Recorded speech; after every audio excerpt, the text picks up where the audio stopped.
Stella es el astro de la noche y la estrella de la mañana que brilla e ilumina con su luz propia, decía su padre. Él también le dijo: somos el pueblo del libro. Y aquí en México, con el español como regalo, ella se convirtió en escritora, en Skriterice. Al contrario de la canción de Facundo Cabral, nuestra autora sí es de aquí y sí es de allá. Por decirlo de alguna manera, una Skriterice libanojicana. Por ello, su prosa poética está salpicada de palabras árabes y francesas, mostrándonos algo característico de nuestro pueblo en la diáspora: la existencia de una lengua original, Kiddushá, a la que se agrega la lengua nacional de los padres y abuelos, y a veces otra lengua colonizadora. Con el exilio viene la lengua del destino, la de los hijos y los nietos, la de esta obra, en la que estamos hablando precisamente ahora. Si en el camino alguna otra te cierra el ojo, como le pasó a Stella con la lengua romana, entonces también te la vas a llevar contigo. Stella se pregunta qué va a pasar con el idioma natal en su familia. Podríamos decir que si se usa, se va a conservar. Si no, quedarán las bendiciones, las maldiciones y los nombres de los deliciosos platillos y recetas. Y lo van a seguir hablando otros 422 millones de personas en el mundo. Líbano, el país más pequeño del continente asiático, después de la caída del Imperio Otomano, pasó al mandato francés en 1920, del cual se independizó más tarde en 1943, durante la Segunda Guerra Mundial. Con la independencia de Israel, al final de esa década, Líbano comenzó a pasarle factura a su población hebrea. 10 años más tarde, en 1958, sufrió la crisis entre el gobierno y el movimiento nacional. Con una visión como la de aquellos que emigraron de Europa a principios de los años 30, los tíos de Stella fueron los primeros en salir de Líbano a Israel en 1958. 2 años más tarde, Stella, con su madre y sus hermanos, se refugiarían en el convento de las monjas de Reifún para que, llegado el momento, se embarcaran en el Iona y partieran con todo el dolor del desprendimiento del monte Líbano a través de ese Mediterráneo que te permite llegar a los confines del mundo, como ella lo dice. En el Ionia, su hermano Tofik empezó su carrera médica cuidando a su mamá y a sus hermanos, aunque antes ya había tenido entrenamiento quirúrgico con una trenza del cabello de Stella. Los Javier llegaron a Italia y después de un par de escalas a México, en la década de los 60, la última década de oro de nuestro país en el siglo XX. En Líbano, ella sabía 2 cosas sobre México: que lo habitaban revolucionarios de grandes bigotes, sombrero, fusil y 2 tiras de municiones sobre el pecho, de acuerdo con la fotografía que aparecía en su diccionario Larousse. La segunda era que en México existían robachicos. Eso hacía su destierro más desalentador. En 1975 estalló la guerra civil en Líbano.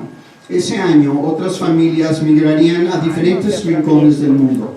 La familia de Stella se derramó por Israel, Italia, Brasil, Argentina y México. Líbano tardaría 15 años en salir de la guerra.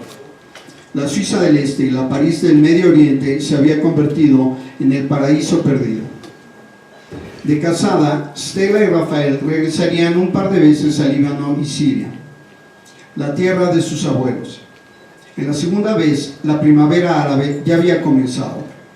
En el 2011, el infierno resurgió al este de la frontera libanesa. Ahora, la guerra civil en Siria se aproxima a su 7º año. Más de 11 naciones y 15 grupos armados se encuentran involucrados y no se ve la luz al final del túnel. A 27 años del fin de la guerra en Líbano, no son raras las sucesiones del poder por medio de una bala o un explosivo. El actual primer ministro, cuyo padre también ocupó dicho cargo y perdió la vida en él hace 12 años, no está seguro si va a correr la misma suerte.